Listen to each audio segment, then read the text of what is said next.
বলি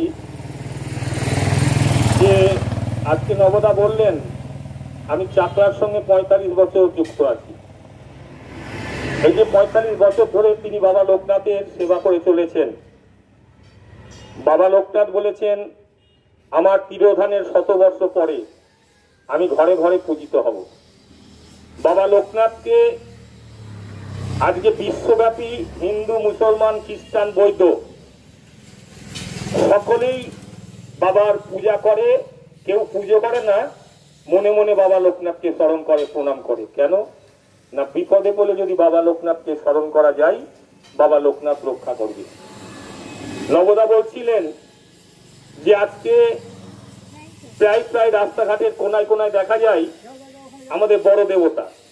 সেই বড় দেবতাকে আমরা পুজো দিতে যাই। কেন দিতে যাই? তার একটাই কারণ হচ্ছে বিপদ হতে পারে, তাই তাকে পুজোটা করি ভয়ে। বাবা লোকনাথ আর সেই অভয়বাণীটা দিয়ে রেখেছেন, তোদের যখনই কিছু প্রয়োজন হবে আমাকে ডাকবি, আমি তোদের রক্ষা করব। উনি বলেছেন যে আমার আশ্রিত যারা, পৃথিবীতে এমন কোনো অশুভ শক্তি নেই তাদের ক্ষতি করে। তো যাই হোক, আগামী 19শে জ্যৈষ্ঠ মঙ্গলবার পড়েছে বাবা লোকনাথের 135তম তিরোধান স্মরণ উৎসব। বাবা লোকনাথ বলেছেন আমার কোনো মৃত্যু নাই, আমি যেমন ছিলাম তেমন আছি, তেমন থাকবো। আমি অবিনশ্বর, অগ্নি আমাকে স্পর্শ করতে পারে না, অস্ত্র আমাকে ছেদন করতে পারে না, আমার মৃত্যু নাই। তাই বাবা লোকনাথের মৃত্যু নেই, মৃত্যুদিন পালন করছি না আমরা। আমরা যে শুভক্ষণে বাবা লোকনাথ তার এই নশ্বর দেহ পরিত্যাগ করেছিলেন, সেই দিনটা তিনি কল্পতরু সেজেছিলেন। কল্পতরু কেন? যখন বাবা লোকনাথ ঘোষণা করলেন যে আমি আমার এই নশ্বর দেহ পরিত্যাগ করব, তখন বহু ভক্তরা তার কাছে ছুটে গিয়েছিল আর সকলে কাঁদছিল। বাবা লোকনাথ বললেন কাঁদছিস কেন? বলো না বাবা, তুমি সেই বলেছিলে না আমার ছেলের এখন একটা চাকরি বাকরি হলো না, তো সেই কারণে। তো বলো তোর ছেলের চাকরি হয়ে গেছে, যা।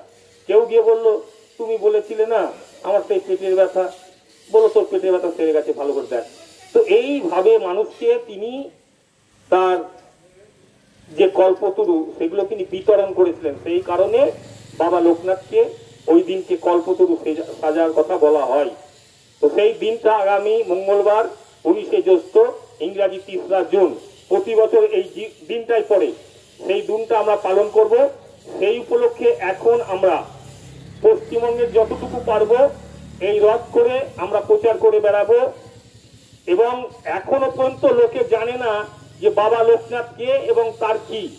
এখনো আজকেও এই মন্দিরে একজন বলছিল ও 13 তারিখ তো বাবা লোকনাথের দিন। বাবা লোকনাথের দিন মৃত্যুদিন, তিরোধান দিবস না জন্মদিন কেউ জানে না। এখনো অনেকে বলে বাবা লোকনাথের জন্মদিন 12 দিন, এখনো জানে না কোথায়। তো এই জানাগুলো জানানোর জন্য, এবং তিনি কে। অনেকে আছেন বাবা লোকনাথের নামে মিথ্যে কথা বলেন, বলে চাঁদা কালেকশন করেন যে না হলে বাবার ক্ষতি হবে, এটা করে দাও, অমুক হবে তমক হবে, এইসব। তো সেই জিনিসগুলোকে আমরা মানুষের মধ্যে তুলে ধরতে আমাদের চাকলাধামের প্রধান উপদেষ্টা বর্তমানে তিনি, তার নেতৃত্বে আমরা বিশ্বব্যাপী বাবা লোকনাথের মহানাম প্রচার করছি। আমরা বিশ্বব্যাপী সহশরীরে পৌঁছাতে পারবো না, কিন্তু বর্তমান আধুনিক যুগে এই যে মিডিয়ার দৌলতে আমরা প্রতিদিন বিশ্বব্যাপী পৌঁছে যাই। আমরা আপনাদের সামনে বলি, আপনারা সেটাকে দেখান, এবং সেটা মারফতে বিশ্বের বিভিন্ন প্রান্তে ফেসবুক, হোয়াটসঅ্যাপের মাধ্যমে, ইউটিউবের মাধ্যমে বিশ্বব্যাপী লোকজন আমাদের এই কথাগুলো শুনছে, আমরা বিশ্বব্যাপী প্রচার করছি। এছাড়াও যেখানে যেখানে বাবা লোকনাথের নামাঙ্কিত সংগঠনরা বাবা লোকনাথের নাম গানের আয়োজন করছে, সেখানে আমি আর বিশেষ করে নবদা পৌঁছে যাচ্ছি, যে আমরা বাবা লোকনাথের যতটুকু আমরা জেনেছি সেগুলো মানুষের কাছে তুলে ধরার চেষ্টা করছি। তাই আপনাদের সহযোগিতায় আজকে বাবা লোকনাথের মহানাম আবার বিশ্বর দরবারে পৌঁছে যাবে, এই কথা বলে আমি আমার বক্তব্য শেষ করছি। জয় বাবা লোকনাথ। এই